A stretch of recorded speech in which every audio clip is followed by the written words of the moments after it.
Hi everyone, I'm so glad you could join me today. As the end of the week approaches, I thought I would read a story about Shabbat. It's called Bim and Bom, a Shabbat Tale. Bim and her brother Bom lived on opposite sides of town. Here they were. See Bim and her brother Bom? Where is he? He's all the way up here, opposite ends of town. All week long, they were busy working and they didn't get to see each other. But on Shabbat, they would spend all day together. So each week, they could hardly wait until it was Shabbat again. I wonder what they do. We're going to find out. Bim was a carpenter, and she built the most wonderful houses in the whole town. During the week, she was busy building a new house for the mayor or the grocer or even the rabbi. All day long, she would work and work. There's Bim building houses.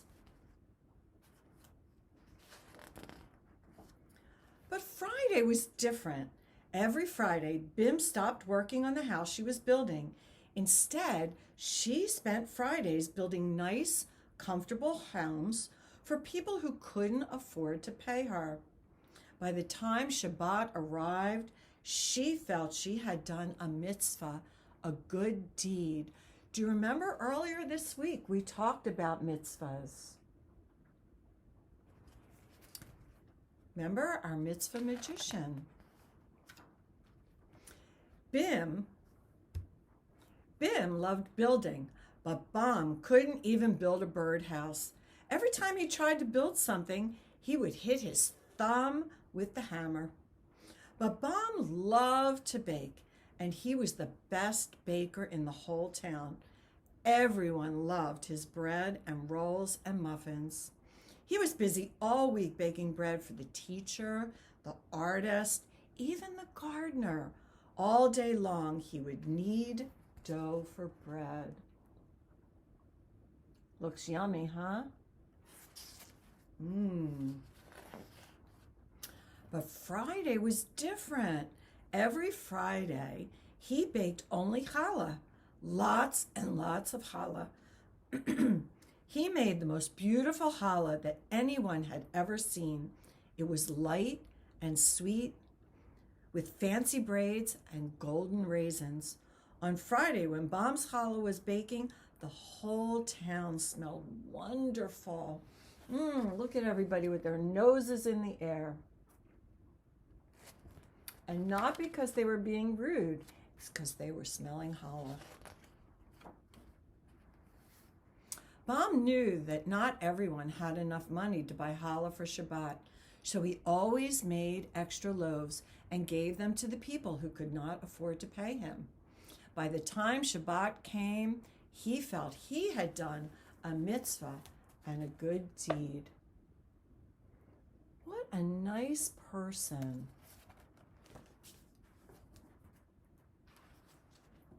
When it was almost time to light the candles, Bim would put away her tools, wash her hands, brush her hair, and start running to Bom's end of town.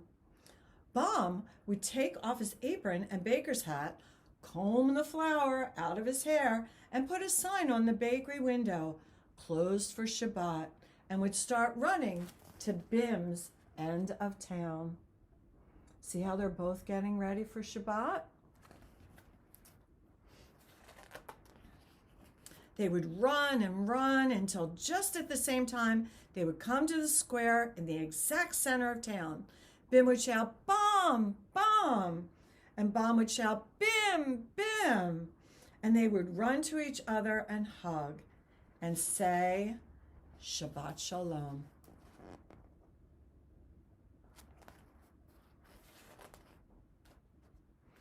Then they would go to Bim's nice, comfortable house and celebrate Shabbat with Bom's delicious challah.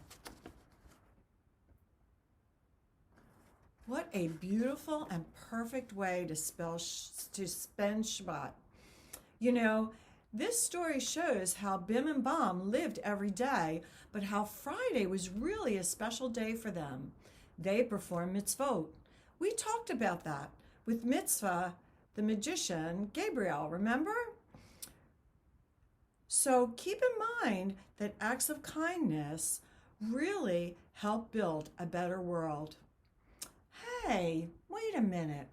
I wonder if that's why we sing that song, Bim Bom, on Shabbat. Look, there it is.